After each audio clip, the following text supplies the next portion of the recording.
In the tapestry of life, where every thread holds a story, America in black and white emerges as a haven for the voices echoing through the heart of our communities. In this podcast, we wade through the rivers of our collective experiences, celebrating the vibrant hues of change brought forth by the whispers of hope and the roars of action. It's more than just a conversation. It's a journey into the heart of our society, illuminated by the light of those daring to dream and do. Join us, and let your voice be the melody that guides us toward a dawn where every color finds its place in the masterpiece of our shared destiny. Together, let's paint a future brimming with the positives that dwell in our minds and the actions that shape our world. Good evening, family, and welcome to another episode of American Black and White. I'm your host, Charles King, storyteller, community advocate, and someone who believes that clarity is a form of empowerment.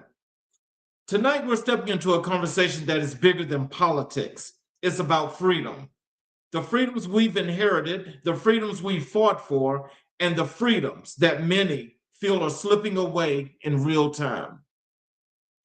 Across this country, we're seeing debates that cut to the core of who we are as a nation: voting rights, tariffs, and economic pressures, immigration, and the human stories behind it, and the rise of book bans and educational restrictions.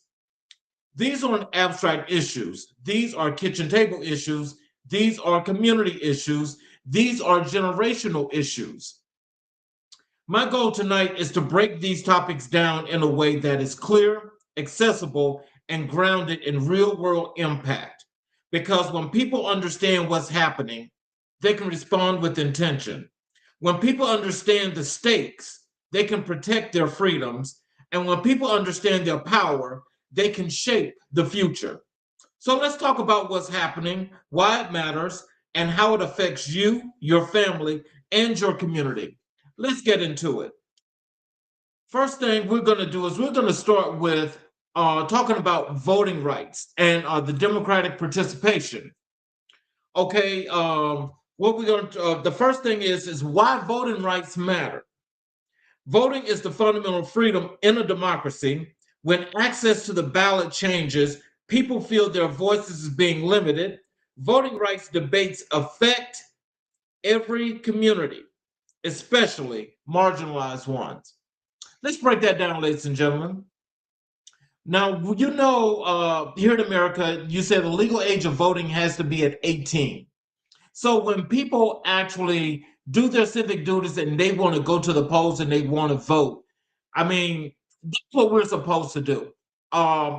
During the civil rights era back in the 1960s, this is one of the things that MLK and the other freedom fighters back in that time frame, this was one of the main topics that they fought for. That is to give us that right because we have the inalienable rights to vote. What we have right now is we're in a situation to where pretty much all of our freedoms, especially voting rights, are under major attack.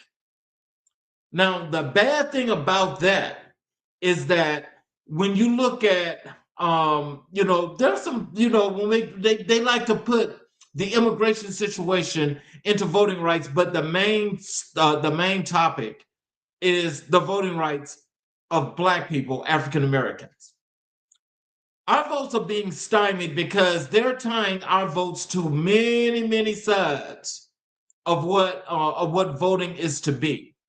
Now, our right to vote is supposed to be there, and that we're supposed to just be able to do this.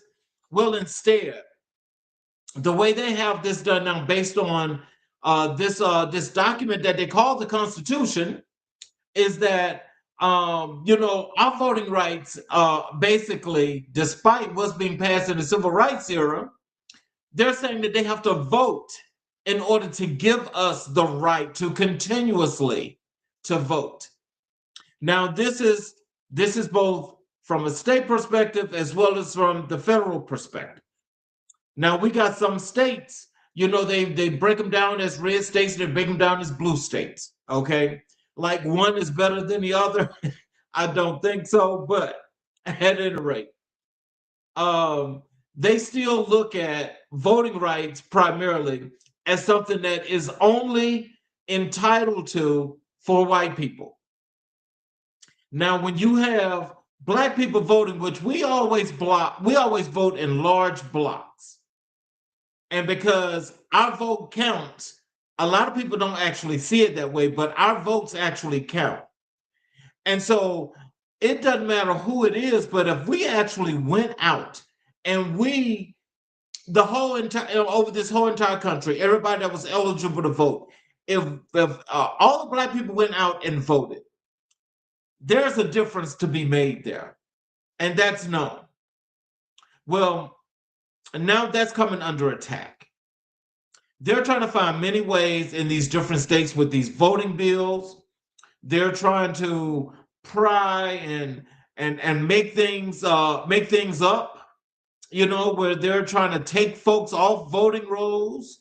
You got some folks in some of these states where you got governors, that are just all about repression. And when I say you got some governors, the first one that comes to my mind is that one that's in Texas, Abbott. That governor, for the people in the state of Texas, is about as repressionist as and oppressionist as anybody I've ever seen. But what is being proven at this point is that the people of Texas are actually going against this. And what they're doing is they have actually some of these are early special elections that have taken place in Texas. They've actually voted, and they're putting Democratic folks in these Republican seats. Now that's causing alarm, and what they've done with these voting bills, because they've actually redistricted in Texas, where they basically made it to the point that there will only be 2 blacks to represent the state of Texas from the congressional perspective. And I think it's the same when I'm not sure about how that goes about the Senate, but I know that there's only 2 districts or 2 representatives that will be able to represent the state of Texas, as of what's coming up for this big election coming in November. Well, at any rate, what we have to do is we need to make sure that we're one for the people that love to vote and they love to do their civic duties.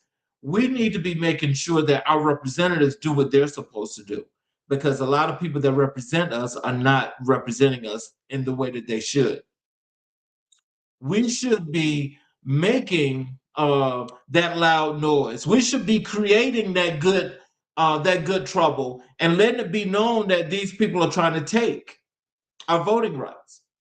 I can tell you, I'm here in Georgia, and Georgia is one of those places where Donald Trump was upset from the 2020 election when he lost that election to Joe Biden. And he said that they were cheating and all of these other wonderful things, when we know what happened in 2016 when there was a real cheat. But they counted ballots here in Georgia 5 times, came up with the same results, and they actually have this man on tape trying to steal the election. So even after that happened and they got through all of that, Georgia came up with this crazy, crazy voting bill. Okay, basically, it's causing all kind of problems, is what it does. And what they did was they actually went and they shut down some of the polling places that were in the urban areas. Shut them down, and the ones that they left open, they actually took some of the machines away. Yeah, they took some of the machines away. Now, there was that. I mean, they proved that there was no issue in the 2020 election But they still put this bill in place anyway to make voting hard for people that live in urban areas. Now, that governor, Brian Kemp, now you know, there's a lot to say about that person, because I don't know what the humane thing is to say about him. The Secretary of State, Brad Raffensperger, same thing.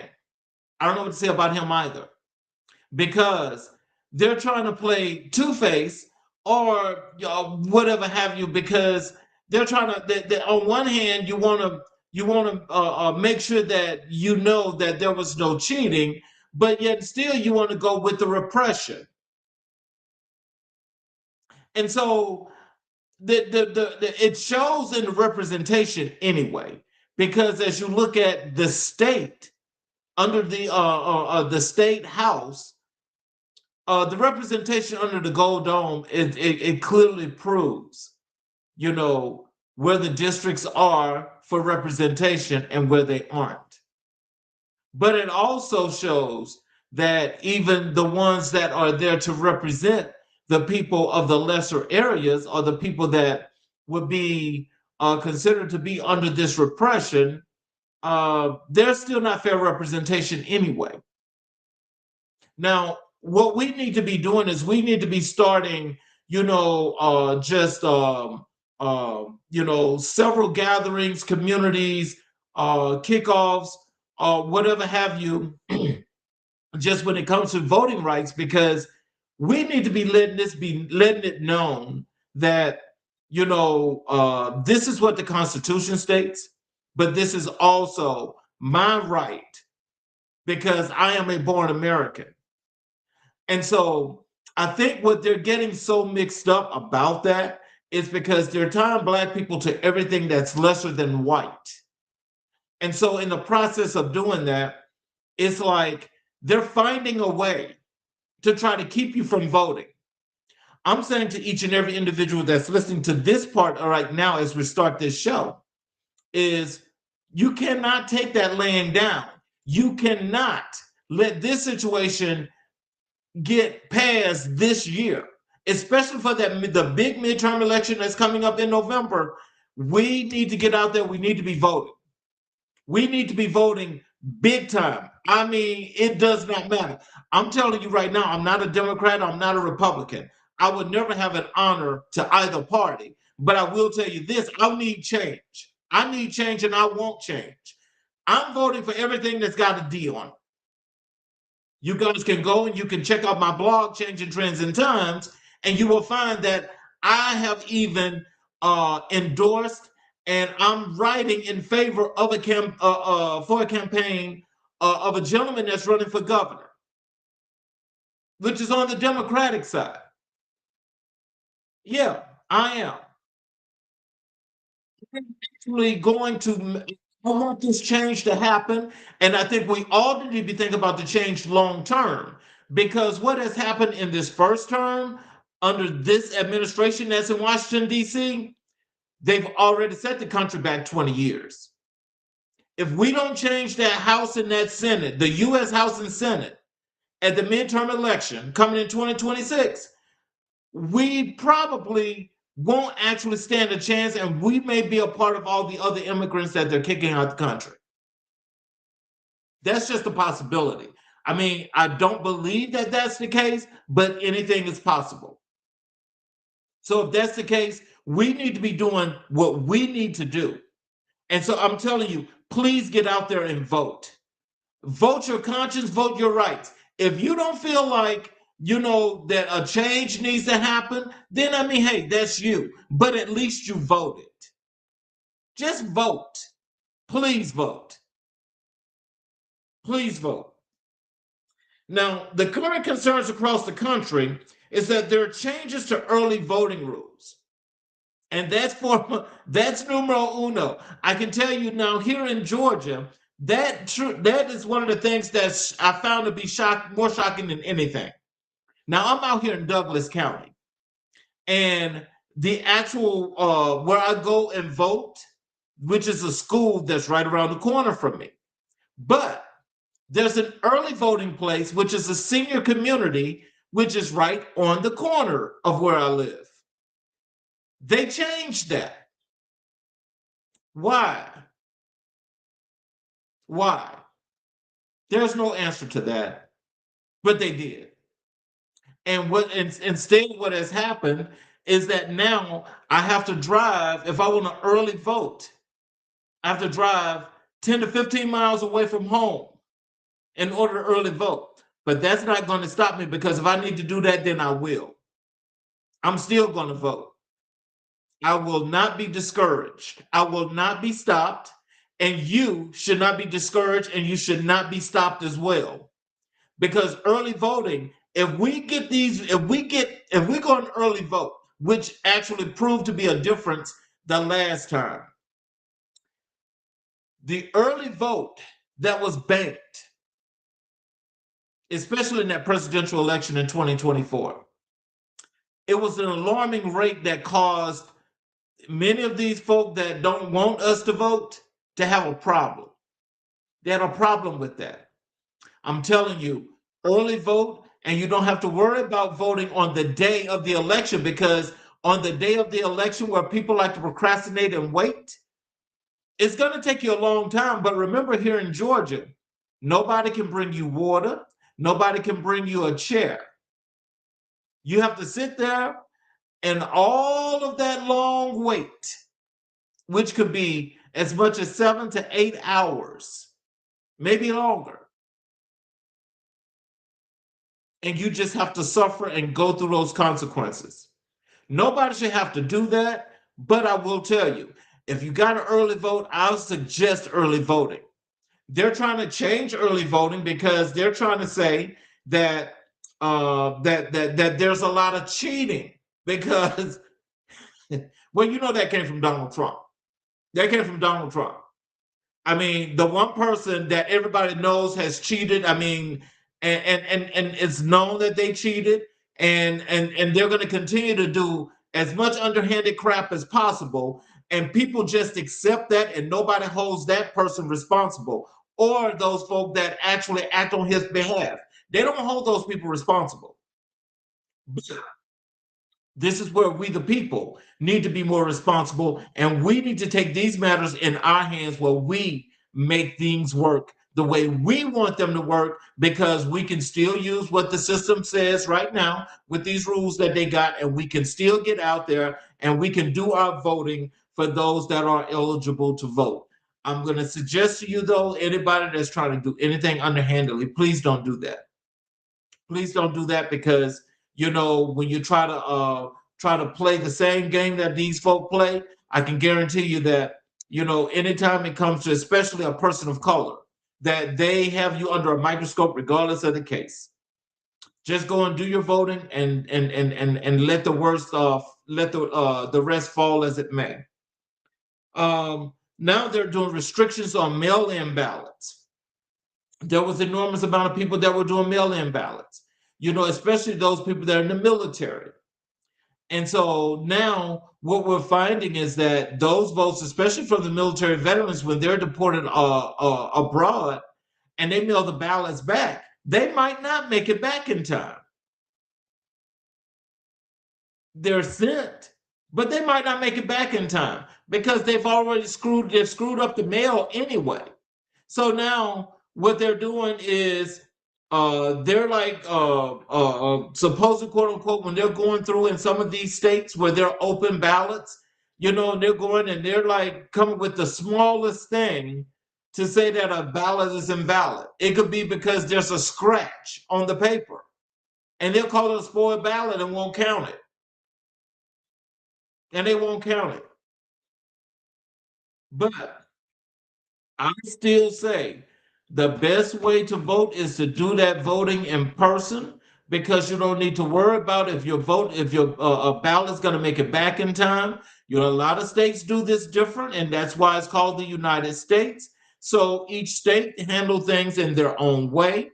But I can rest assure you that even those that say that they don't have a problem when they do the mail in, I think Colorado is one of those places.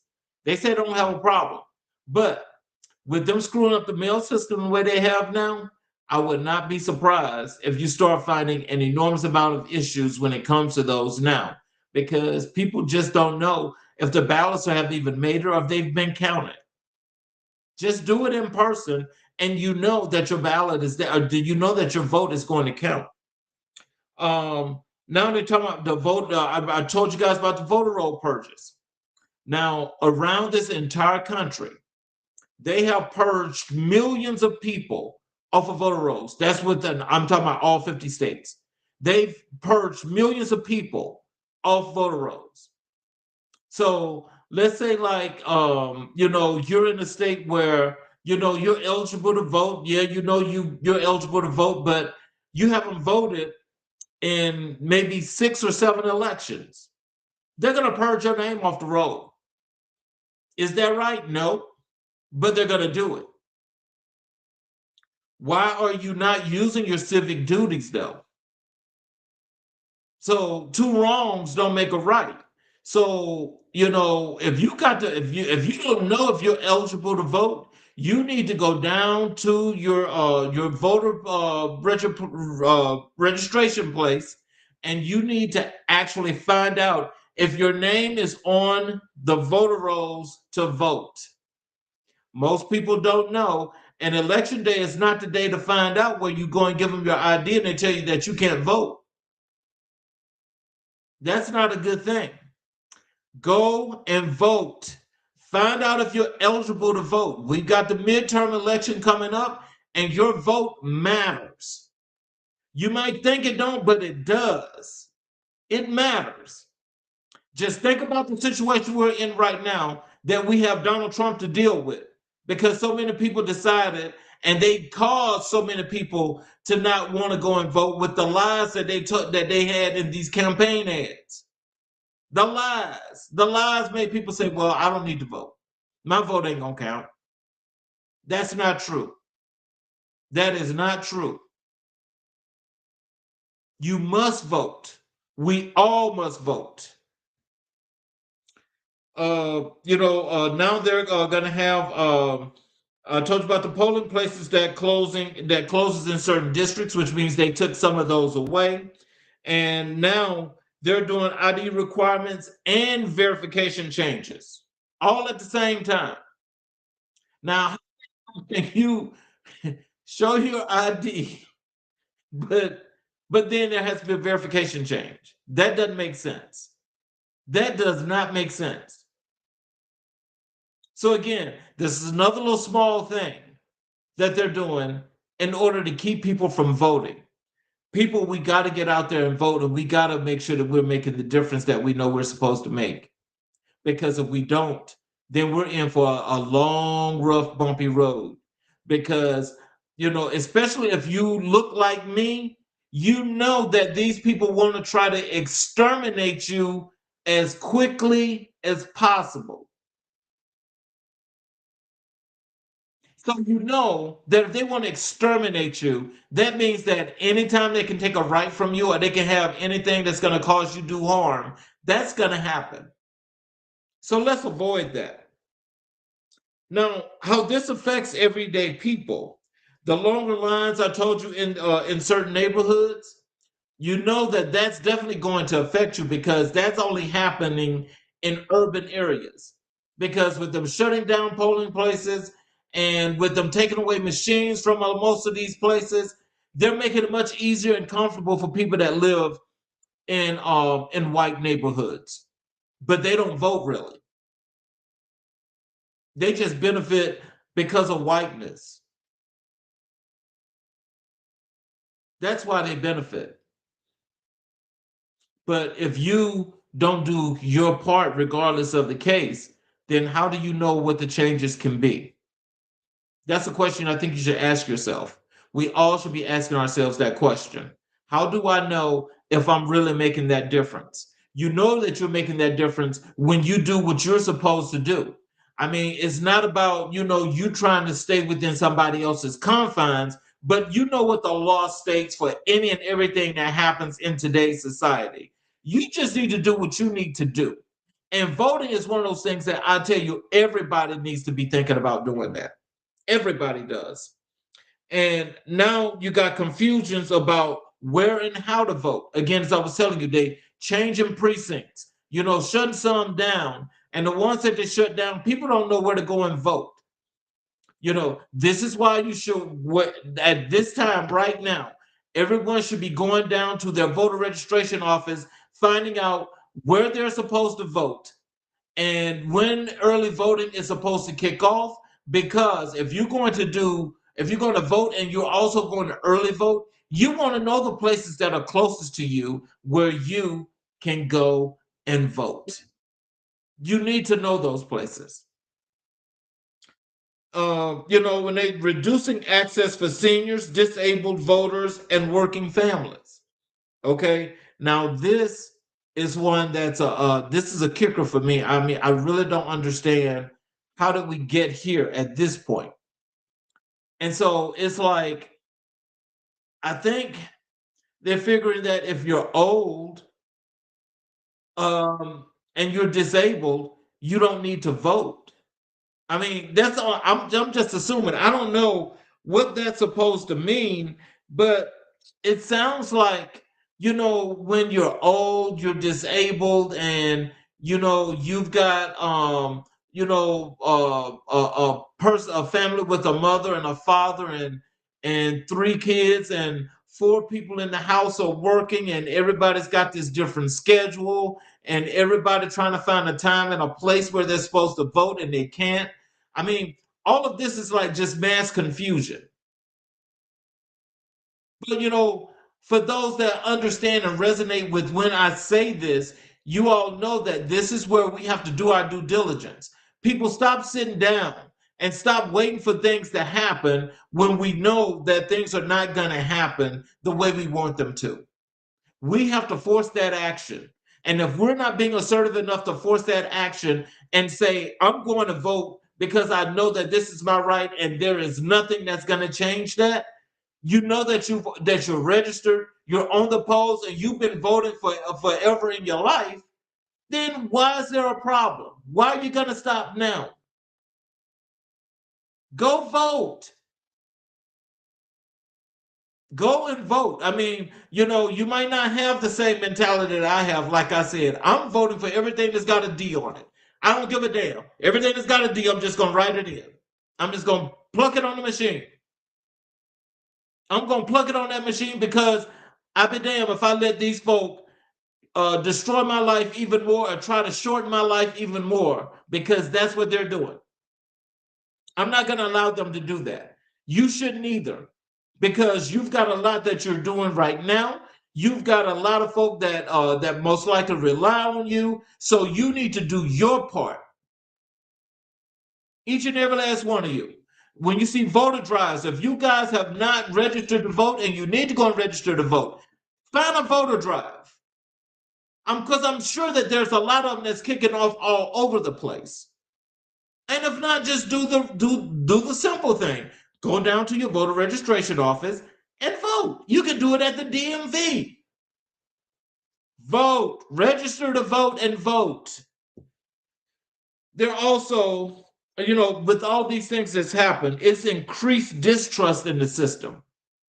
And again, as I say, this is how we wound up with Donald Trump. Because everybody know that was mass confusion and the biggest mistake anybody could have ever made. Because that person is that I don't know what that is. I'm just going to tell you that is not a leader. That is not a person that a thing that cares about anything else but itself. And it's one of those things that it's like when you see people talk about a succubus. A succubus sucks all the life out you and kills you. That's a great example. So, people got to do what they got to do. But see, that mass confusion, we don't need to be having that. We need to stay on top of things from day one. We always have to be 5 and 6 times better anyway. So why not just keep doing what you're doing and continuing that excellence and that legacy that you're trying to set? Because it's you that make up the whole entire situations of not just where you live, but areas, because areas cannot thrive if they don't have Black people. Which is why I'm just wondering, and I'm going to ask this question before I get to this last part of voter about voting, is why is it that an enormous amount of us are afraid and still don't think it's a positive thing for us to create our own party? Because I think what is a very something that will change the whole entire scope of not just this country but the world. But if we actually created our own party, our own political party, and we supported our candidates 500%, I can guarantee you that everything that's happening right now in this world would cease and desist. The reason why it would cease and desist is because there's power in our unity. There's power in what we do when it comes to being innovative, creative, and building things. There's power in building community. There's power in that entrepreneurship that we have, where we're seeing an enormous amount of entrepreneurs that have come to the forefront that are like thriving and growing. Why don't we create our own party? Because I can tell you this, if we did, I'm 500% for that. I'm with that. I want that. We all have to want that, and we all have to come up with our way of actually coming together and making it come to a fruition. Stop being a part of a system that does not want us there. This system that we had that we're operating under now, that thing is not made for us to be successful. It's not made for us to be successful. It's made for us to fail. Creating our system within this system and operating makes us that much more powerful, because that's the way we change the system overall. We're not going to change the system talking about we're working within the system and we can turn it out, by turning it on its head by working inside of it. No, that's not the way that goes. And anybody that's thinking like that's the way that's going to happen, what's going to happen is you're going to become a part of that same system, and you're going to say that it's not good. There's already proof that that happens. So let's not think in that way. Let's think about our own. We can do our own. And I'm sure that most of you that are listening to this right now know that that's a fact. You know that's a fact. But why is it that you can't build your own system or work with your own people? We gotta do better than this. We gotta do better than this. Because I'm telling you, divide and conquer, that's a powerful thing. That's a powerful thing. And it's happening now in the 21st century. It's more potent now in the 21st century than it was in the 19th century. Now you make that make sense. And the last part that I need to talk about when it comes to voting, the bigger picture here, voter rules shape who participated. So when they say voter rules, that is, you're of age, you're not a felon, and if you are a felon, if you're back into society and you've done everything you're supposed to do, then you are eligible to vote again. But again, you're of age, you're not a felon, you're voting in the area in which you live, where you're supposed to in your district. You're doing whatever it is that you're supposed to do that they tell you, other than just about the legalities of your name. You're a born citizen of America. All those good things. When it comes to that, if you've done all those things, or all those things are pertaining to you and you're cleared, then you should be able to vote. And participation shapes policy. So, like for those that didn't want to participate, when they were upset and Donald Trump won for president, and now you look at now that you didn't vote, if you didn't vote, you don't have a say. So if you didn't vote, you just need to shut up. You just need to shut up if you didn't vote because you don't have a say so. Because if you let your right go by, then how are you going to tell somebody else about what's right and how they should vote or why voting is not this or the other? You don't have a say. To participate, now you go and you vote. You got all the rights to say anything in the world about voting. But if you ain't voting, shut up. Stop running around here spreading those lies that these folks are giving you to go and tell people. Because they're paying folk to go around and lie. Participation is 100% where we all should be. Participate. Get out there and vote. Don't listen to these idiots that are telling you, oh, your vote don't count. You see, that negative thinking like that, I mean, a lot of people have gone through some things because of that. But it's not saying that it's right or wrong, but I just wish that, when it comes down to it, that those folk would just calm that down because we don't need to hear you. We don't need to hear you because when you had your opportunity and you let it go by. Possibly you're one of those folk that they're going to purge off the voter roll. So if you get purged off the voter roll, are you going to go and try to reinstate your rights to vote? Which you should. Go do it. Go participate. Go nilly-willy. Vote for whoever you want to. But at least you voted. But if you didn't vote, you don't have a say. Last thing is policy shapes everyday life. Healthcare, wages, education, and safety nets. So you see, this is the importance of voting.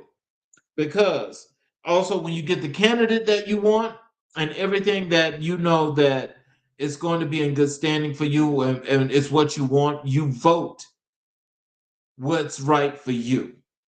All these policies, all these things that folk are talking about when they run for these campaigns and so forth. We've got to do better about vetting these candidates as well because they can sell you a dream and once you elect them, they don't know you. They don't remember what they did. They don't remember what they said. And when you show them what they said, then they come up with another sugar shit lie that they tell you. So let's just do what we have to do. Go out there and vote. Do your due diligence, vet your candidate, and vote. Let's turn to this next part. Let's talk about these tariffs. Because these tariffs are economic pressure that I'm trying to figure out all these folk that voted for Donald Trump. Y'all were for Trump.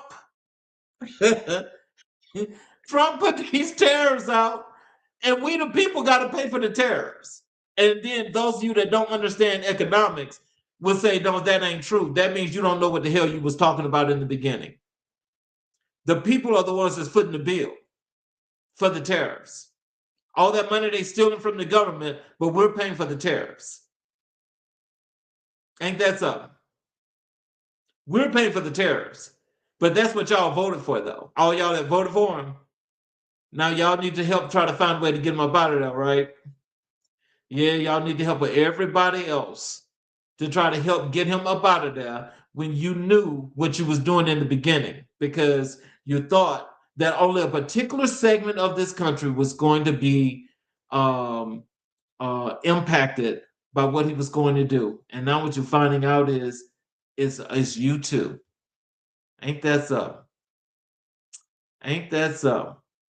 And I want y'all to know that people hadn't talked about tariffs since like the 1930s. I mean, way back. And this man came back and he's done this twice now. He did it in that failed election of 2016, and he's doing it in this failed election of 2024. Wow, this is crazy. I can't believe it. And now we're actually paying tariffs. Wow. So this is what tariffs are in plain language. A tariff is a tax on imported goods, and companies often pass that cost to consumers. Let me say that one more time because I don't think a lot of you heard that. A tariff is a tax on imported goods, and companies pass that cost to consumers. Mm. Come on, Amazon. Come on, Walmart. Come on, Target.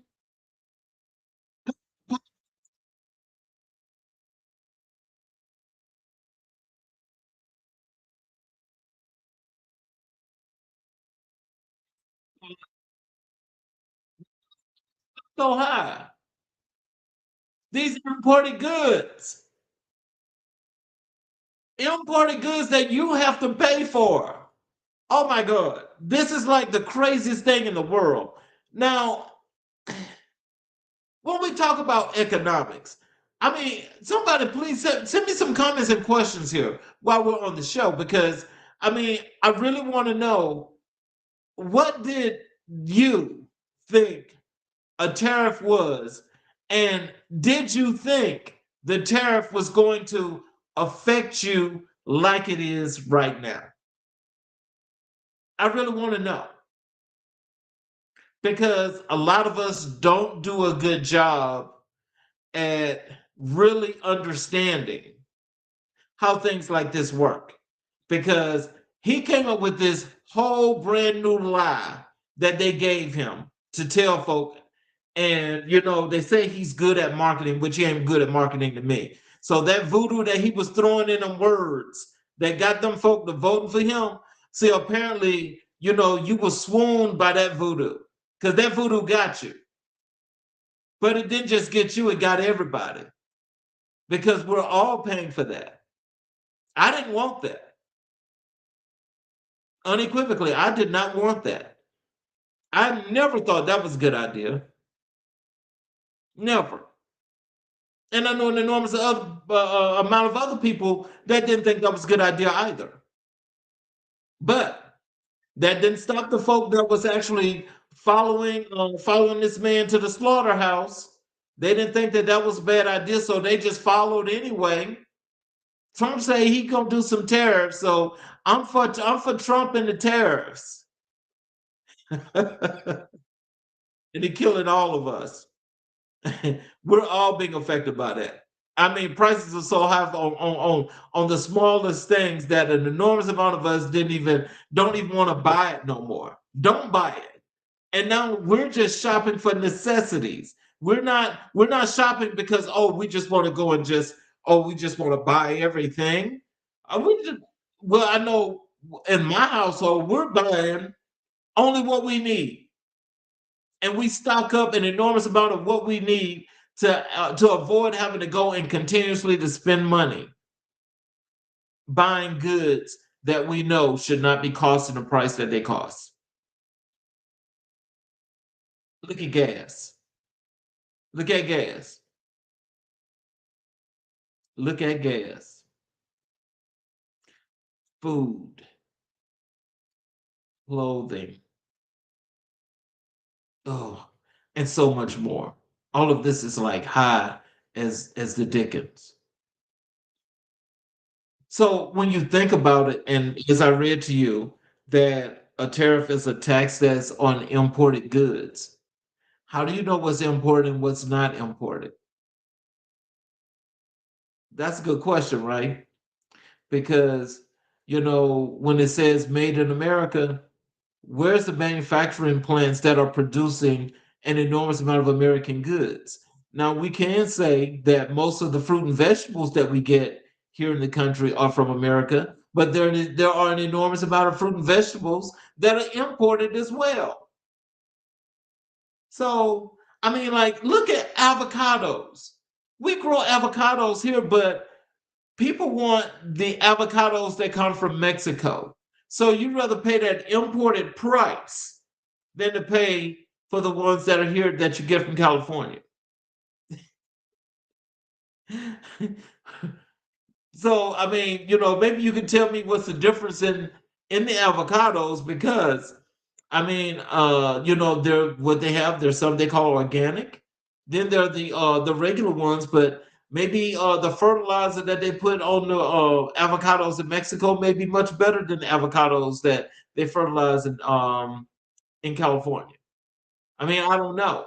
Maybe somebody can tell me that difference, but I'm not big on agriculture that way. But I will say this: when it comes to eating my fruit and vegetables, I know how to look at a fruit and vegetable, and I can tell you if they're good or bad. I can tell you that. And so as I eat my share of those, I will tell you, I'm not gonna eat anything that's got pesticides all over it.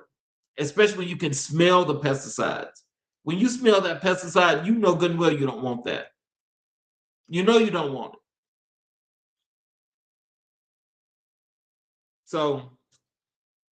So this is how tariffs affect the prices.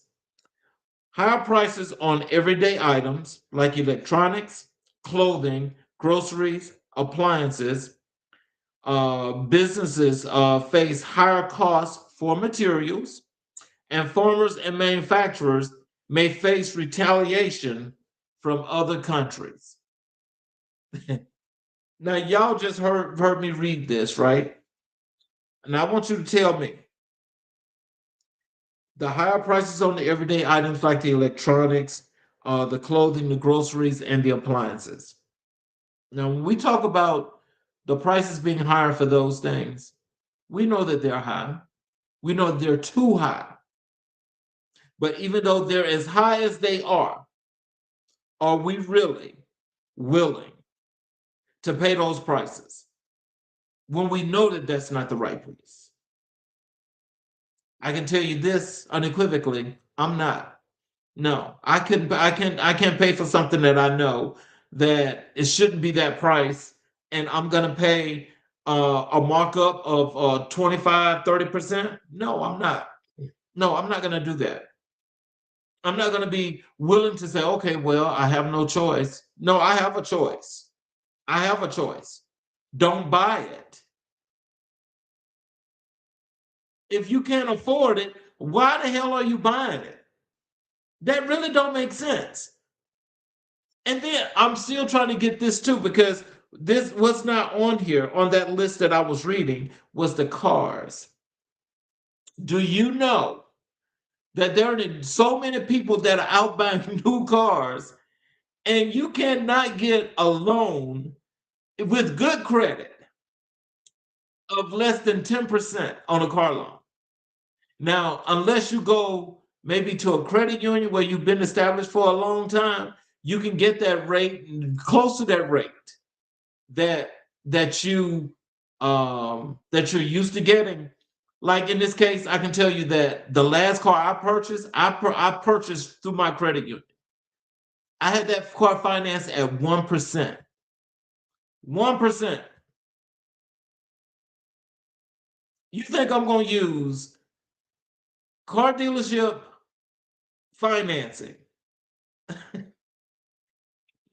the banks that they shop you around to, because they shop you around like a million and one places, and your credit take a hit like crazy.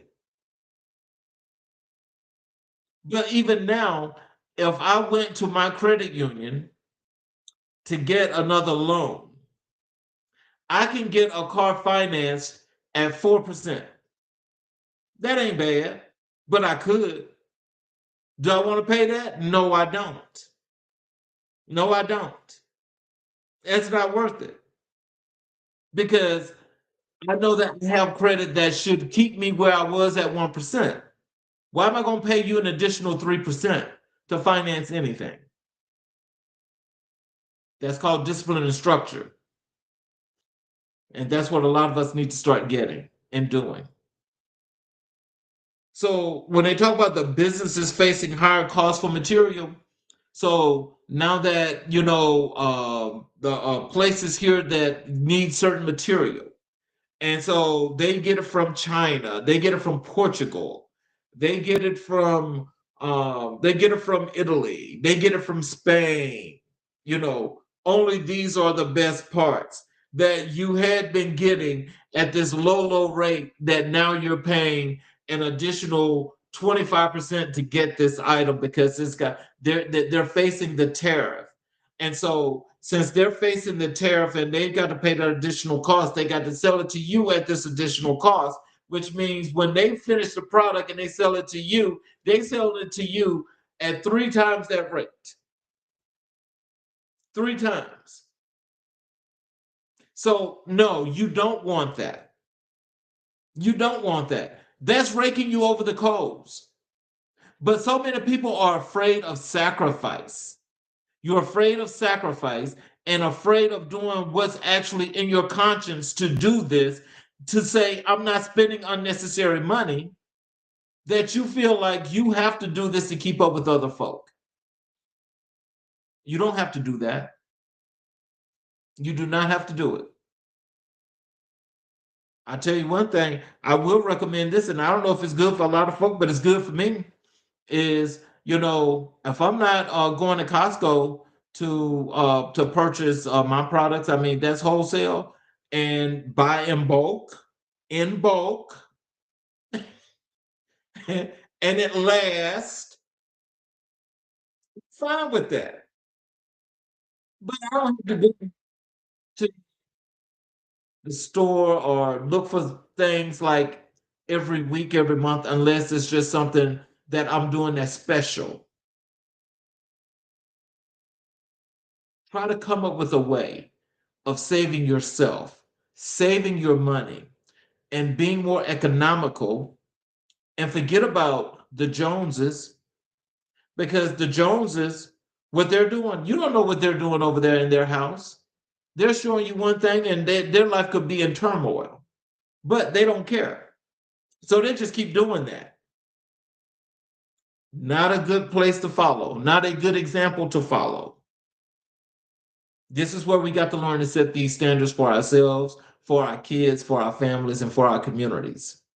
This is where I can tell you this. When I remember growing up in our community, everybody took care of everybody. Everybody took care of everybody. I was truly raised by the community. Everybody knew everybody. I mean, when you're growing up, it's just like you got this one big old family in this community. It's a whole big old family, and everybody thrived.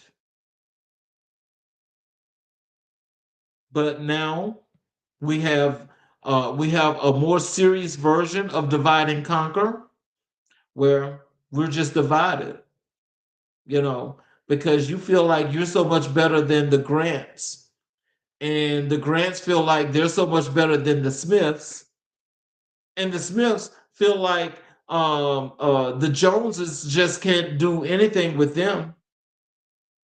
So, I mean, what's all this division about? But you all live in the same community. And see, while you got all the division going on within the community, you got folk that live outside the community that's coming in and they're chopping it off bit by bit by bit by bit. And before you know it, you got just one little block. And they've taken everything else. And you're out. Hey, Tariffs. Yeah, because now you talk about home mortgages. To finance a home, they're telling you that they're financing homes at 50 years. Who in the hell is going to buy a house at 50 years of financing?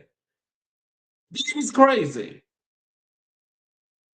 I don't have to tell me how that even works, because that doesn't even sound right. So it's like you got to wait a whole 50 years for your equity that's grown in your house from day one in the community you live in. You got to wait a whole almost 50 years before you can even get some equity out the house. Come on, real estate agents, y'all got to explain that.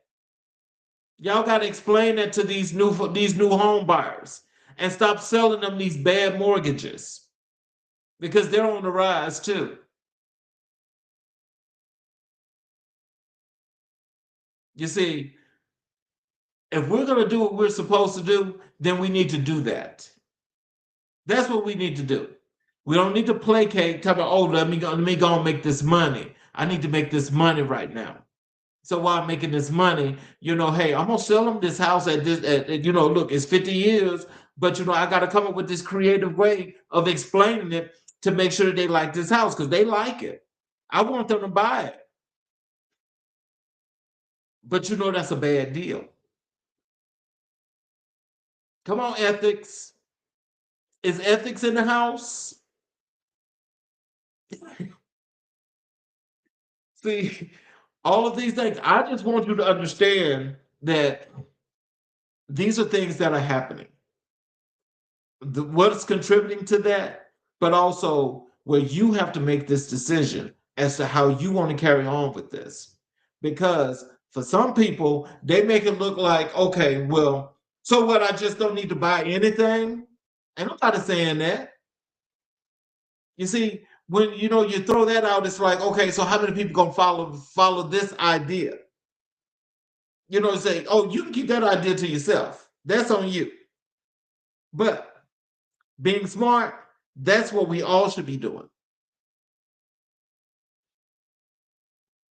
And so when you talk about the farmers, the manufacturers, and how they face retaliation from other countries. Now, see, again, remember I was talking about the manufacturers earlier, right? So when it comes to manufacturing, we know that things are actually built, created, and they're supposed to be in one place or the other. So I want you to think about this. If your farmers, which they've been having some issues because the tariffs have killed them. So now you went from farmers here in America. It don't matter who you are. You went from farmers here in America to where now you're getting imported fruit and vegetables. Imported fruit and vegetables in places that you've never seen. You don't know how it's grown, but you're eating imported fruit and vegetables.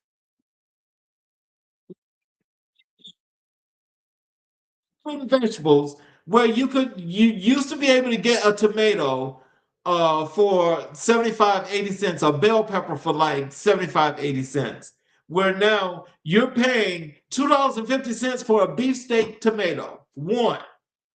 A beefsteak tomato may be pretty big, but you're paying $2.50 for it, depending upon where you go, because it could be higher. If you go to Trader Joe's, it's higher. I mean, so tell me, does it make sense to you? Imported fruit and vegetables that's costing you this much more money, but the homegrown fruit and vegetables are not good for you. I mean, I don't. I mean, somebody need to help me to make sense with that, because I don't see the logic in that.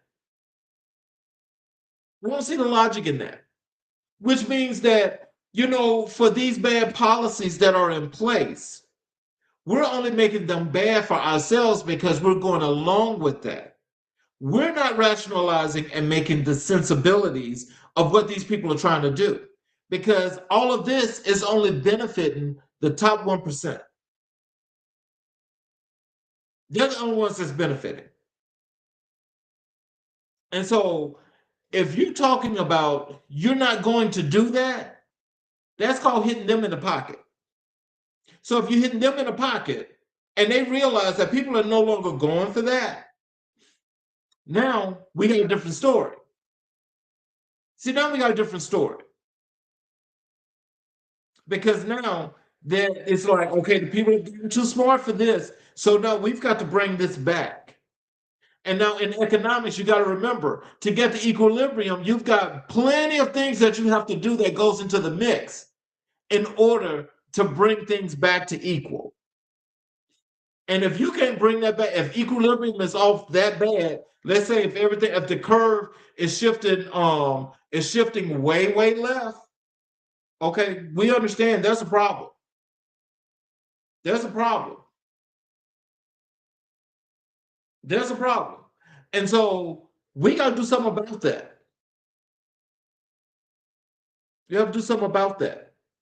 Think about it economically. So the impact on households is the increased cost of living, reduced purchasing power, and the pressure on small businesses. Now, when we know about the increased cost of living, it doesn't matter where you are. The cost of living has gone up everywhere. It's gone up everywhere. Even in the states with the lowest economies like Mississippi, the economy, I mean, the cost of living is just high. It's high. We've got to vote and get this man out of here. We got to change these laws because they know that this tariff thing is not right. You're talking about reduced purchasing power. Many people can't afford things now. So now it's time to go and grow your own garden in your backyard. Grow your own garden. You got to make sure you know how to get that land right. So when you start planting them seeds and you start growing all the fruit and vegetables, you got to make sure you protect them, especially from them squirrels, because you know them squirrels coming down at them trees for certain fruit and vegetables. They coming, they coming in droves because they coming to eat. So you got to be able to protect them. But hey, it's time to start your own. And the pressure on small businesses, an enormous amount of them are actually facing a crunch because getting clients is starting to be a problem. So the trigger down is actually starting to happen. Now that's triggering down. And so when that's going down, that means that when you try to build up, you're going to have a problem trying to sustain, which is why it's best, if you can't afford an office and you have a small business, bring it inside your home. Bring it inside your home because that still makes you viable, especially if you want to do business with the government, because you need to have a real address. So you can bring it inside your home, but you just got to remember what type of business you have and the work that you do is how you bring that clientele into your house, because you got to think about it. If you're doing anything that's dealing with finance and money, that could cause you to have to need to add on extra security, which you might not have the money to pay for. But you may have to do that if that's what you're doing, because protection means everything. And you got to protect, the goods and everything that you're working on. And so the thing is, why tariffs are a political flashpoint? Some argue tariffs protect American jobs. Others argue they raise prices and hurt consumers. The debate is ultimately about economic freedom and stability. And so when they say some argue that tariffs protect American jobs, that's a lie, because they don't. How is a tariff going to protect an American job when you're basically doing what's all about imports? It's all about imports. So I want you to think about this, because we got American companies that do this, okay? Which means they're breaking their foot off on the American people because they can start off with a product here in America. They send it abroad to get it completed. So once that finished good comes back to the US, all that pricing goes on the consumer. Okay. Now, I'm saying that to say is that they double dip. They get the credit here in America for the work and the job that they do as far as the manufacturing part. But then when that good comes back into the country, they get another credit. Another credit. So if they get to double dip, then most people would think, well, I should double dip as well.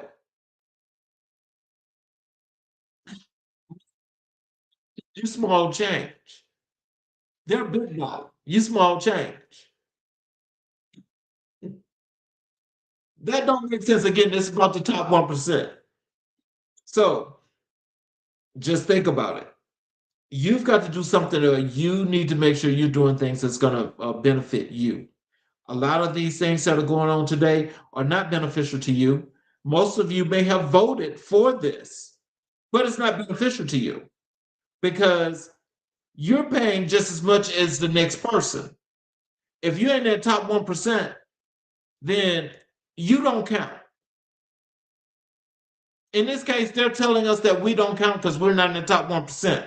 But we can make ourselves count, because if we are beholden to our morals and our standards and what we will do and what we won't do, that changes things. But we have to be willing to do that together as a unit. Individually, it does not work. It's the only way we're going to put a damper on this, and we're going to stop this, because if we don't, God help us. Then they say others argue that tariffs raise prices and hurt consumers, which is true. Again, I told you they double dip. And the debate is ultimately about economic freedom and stability. Well, that can be a debate, because some people say that, when we talk about economic stability, that stability is primarily for that top 1%. The freedom comes from us. We want to be free from that. So if we want to be free from that, then that means that we don't have to partake by purchasing these goods. That's where it comes in. We're free to not do that. Don't do it. Don't do it. Don't do it. And if you do, then I can guarantee you, things will change. They'll change. But you see, so many folk are so used to running around and just spending money crazy and doing everything that they want to do, that they don't even think about how it's affecting them from God knows how many different ways, because it's affecting them. And see, again, this is all about our freedom. Everything that I've talked about up to this point is about our freedom. Our freedom. This ain't about none of those other things. They're infringing on the freedoms and trying to force and bully you to do all of these things that you know are not right. They're bullying us. So the thing is, how are we going to act in this whole process? Now, this next issue here, this immigration and national identity, this is a big thing here. This is big. And I'm going to tell you why it's big. Is that, there are a lot of immigrants that voted for Donald Trump. There are a lot of them. And Donald Trump told them that on day one, that they will have Homeland Security ready to go and start deporting. What did they do when they occupied the White House on January 20th? They started deportations. Now, I want you to make sure you understand what I'm saying to you. It may not be right. It may not be right. He said this, though. But the same people went and they voted for him. Now, see, that's what I want somebody to help me to understand. How do you vote against your own interests like that? Because that's like with the man telling you, okay, I'm giving you this example. I'm coming to your house and I am going to take your house. I'm going to put you and your family out. And I'm going to I've already found a way in which I can take this property, because this property is mine. Now, they tell you they're going to do this. They pop up at your house the next week and they're evicting you out of your own house. And you're sitting there looking like, what? This is my house. No, this is my house. I told you I was coming to get my house. Now they tell you that and they do it. Donald Trump told them and he did that.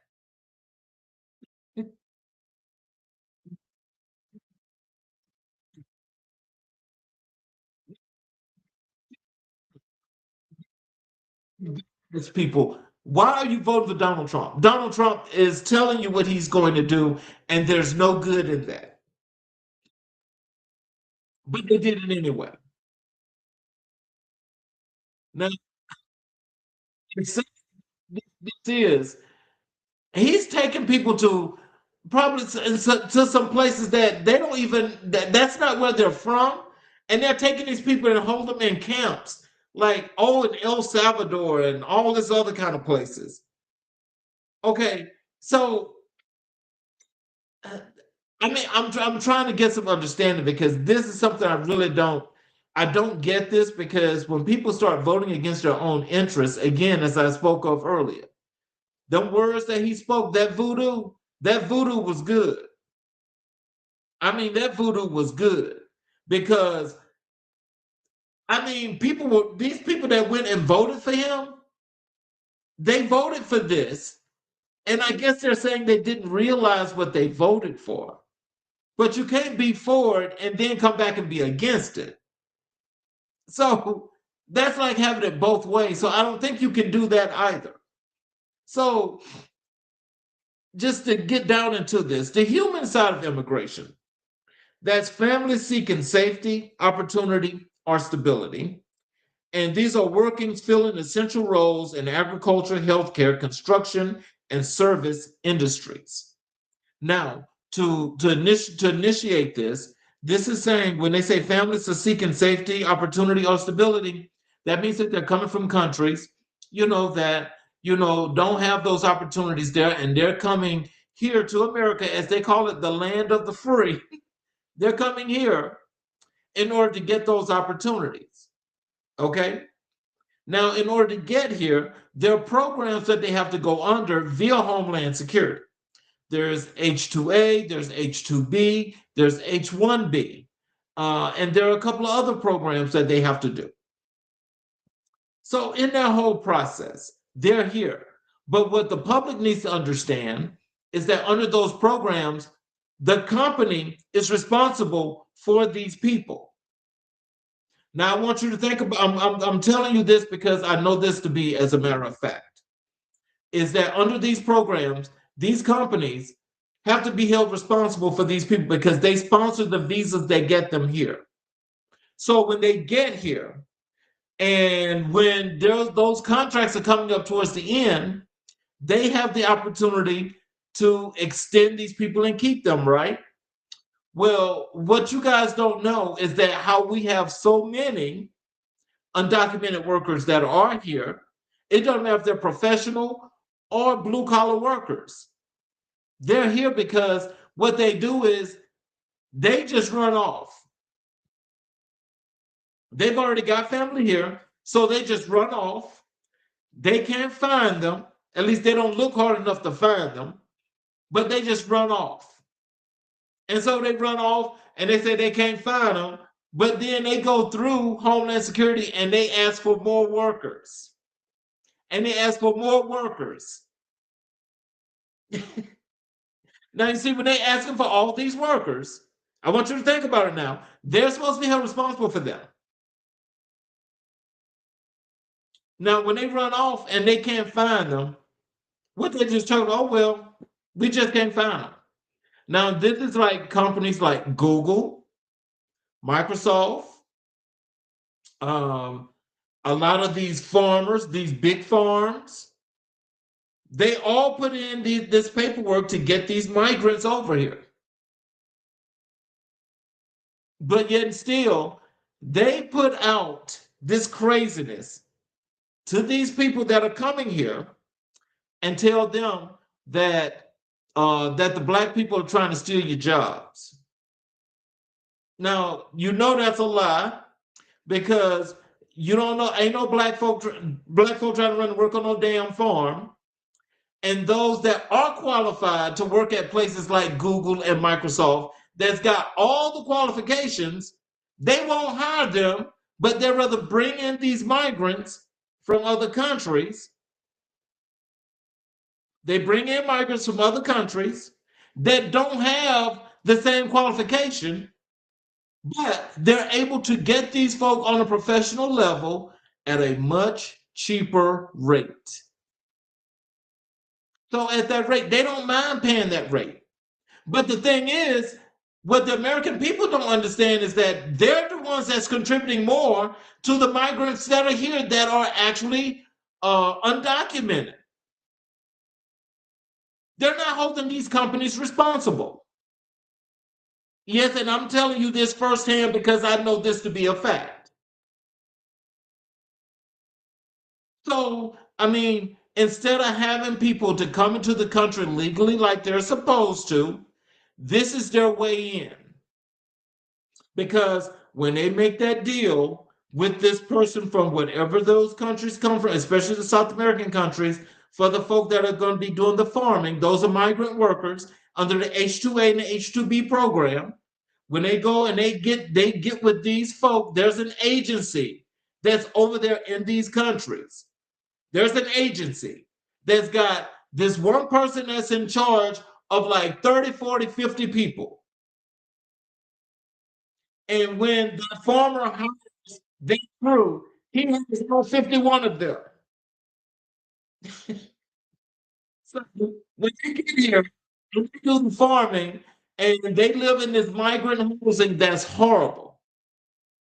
They live in migrant housing. And so after a while working and they've gotten so much money, then they start defecting. They start defecting. Is Homeland Security holding them responsible? No. Are they asking them some real serious questions as to how did this worker get away? No. No. Even on the professional level, though, the ones that they hire in at Google and Microsoft, they go and they defect as well. They defect. And they get to looking for them, they can't find them, so they say. Oh well, bring me another batch. Bring me another batch. Bring me another batch.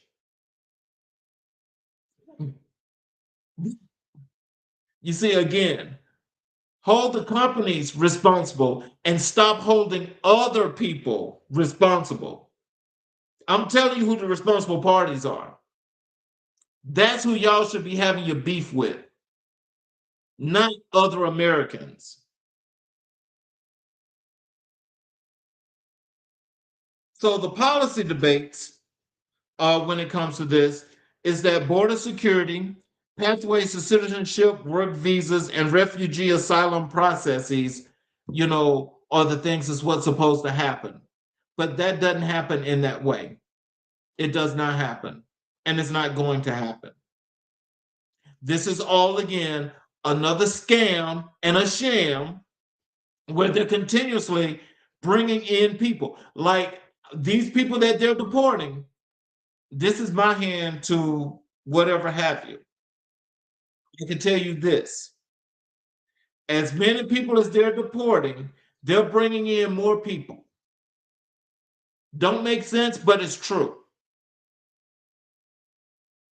The thing is that instead of seeing more people that are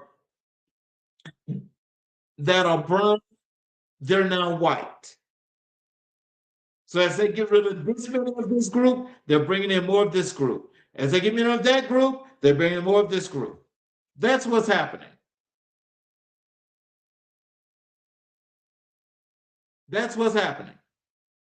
In the great old US of A.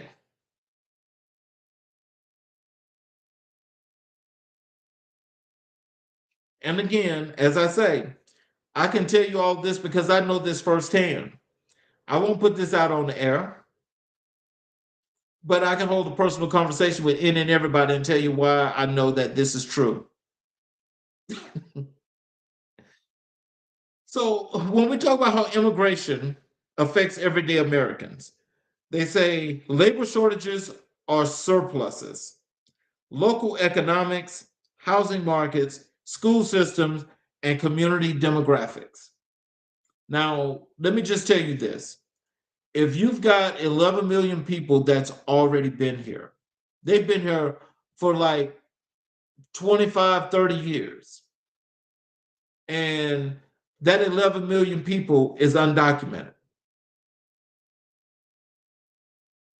Now, if they've been here, slipped through the cracks, wink, wink, they ain't slipped through the cracks, but they're here.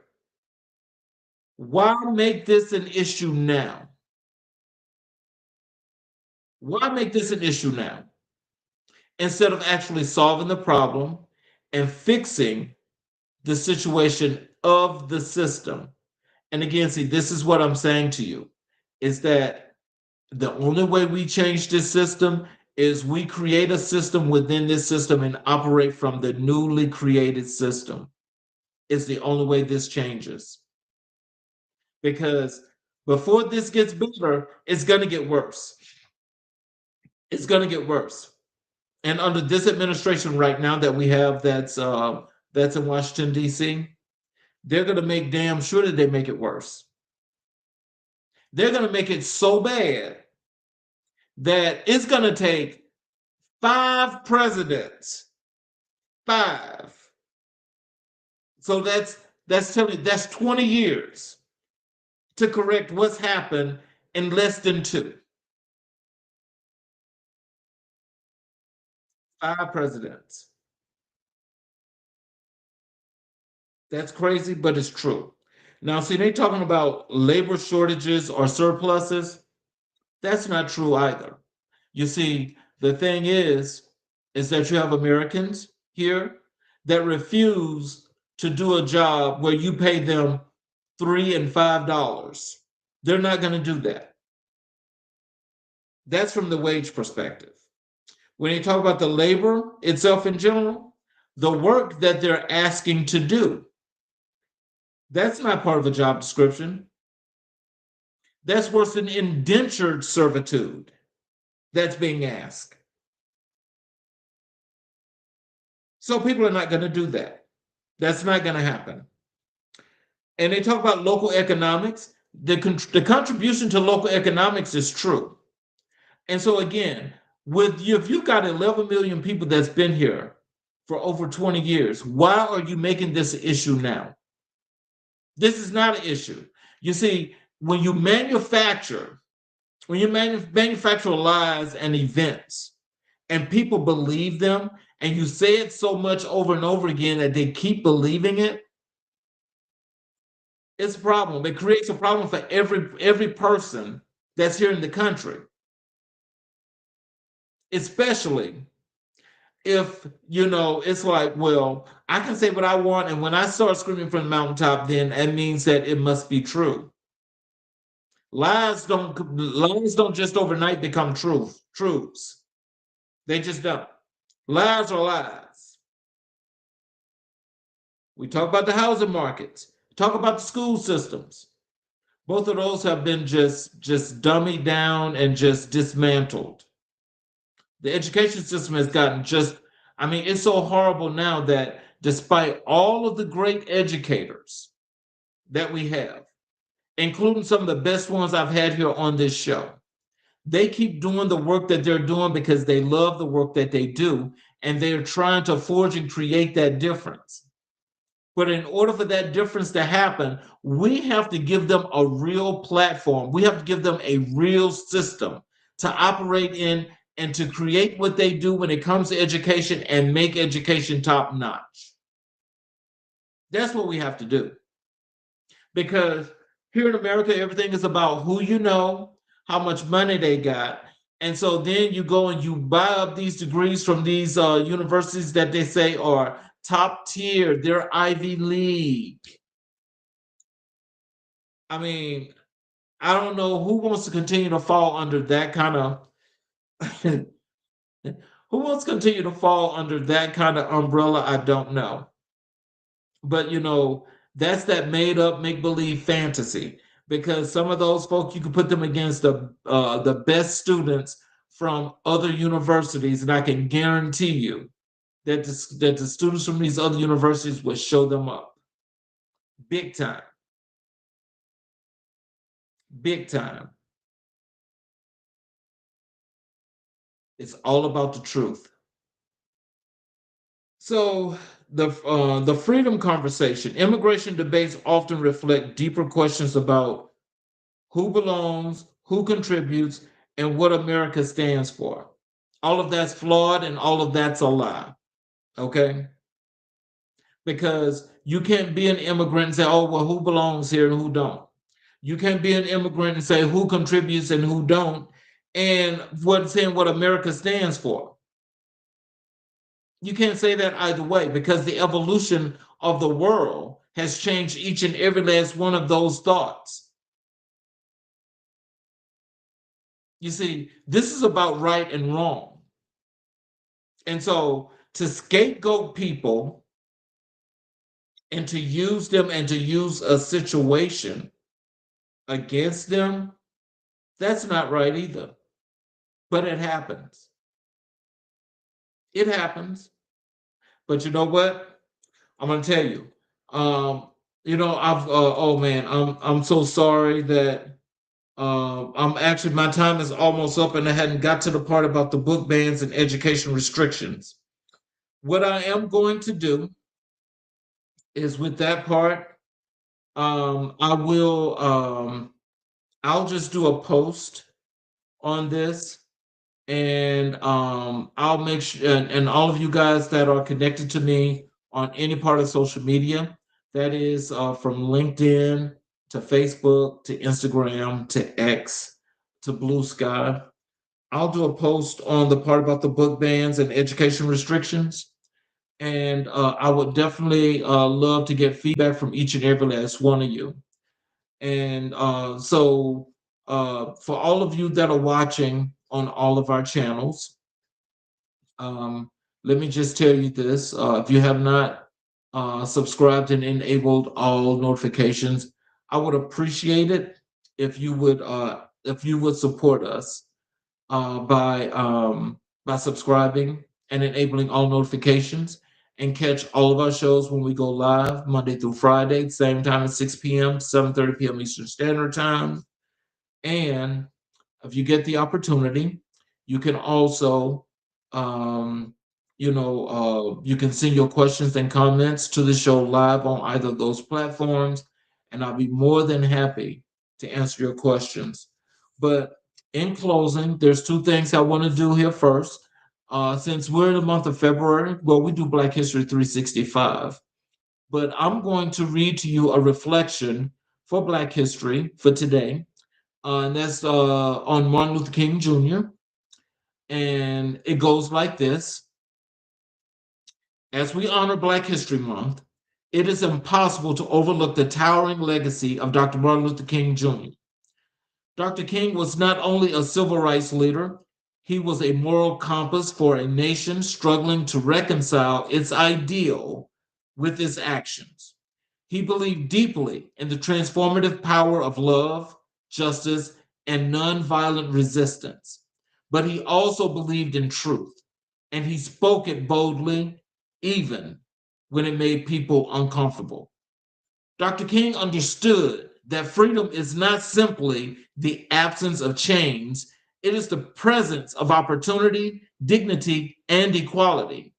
He fought for voting rights because he knew that political power was essential to economic and social liberation. He fought for fair wages because he knew that poverty was a form of violence. He fought for education because he knew that knowledge was the gateway to empowerment. His vision was not just about integration, it was about transformation. In his final years, Dr. King spoke openly about the interrelated structure of reality, reminding us that injustice anywhere is a threat to justice everywhere. That message will resonate today, whether we're discussing voting rights, economic pressure, immigration, or book bans. Dr. King's legacy calls us to stand on the side of truth, courage, and humanity. His life reminds us that freedom is a collective responsibility and that each generation must rise to protect it. Well, and having that Black History moment, I mean, that was, again, we do that 365, but I think that was a powerful reflection of Dr. King. And so this ending monologue, I want you guys to remember this as well, because this is the thing that's going to help each and every last one of us going forward. As we close tonight's conversation, I want to remind you that freedom is not guaranteed, it is not maintained, it is protected, it is nurtured by people who care enough to pay attention, speak up, and stay engaged. Whether we're talking about voting rights, economic pressure, immigration, or the freedom to learn, these issues shape the lives we live and the futures we build. They shape the opportunities our children will have. They shape the direction of our communities.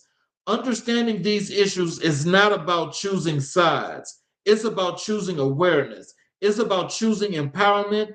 It's about choosing to be informed so you can protect what matters most.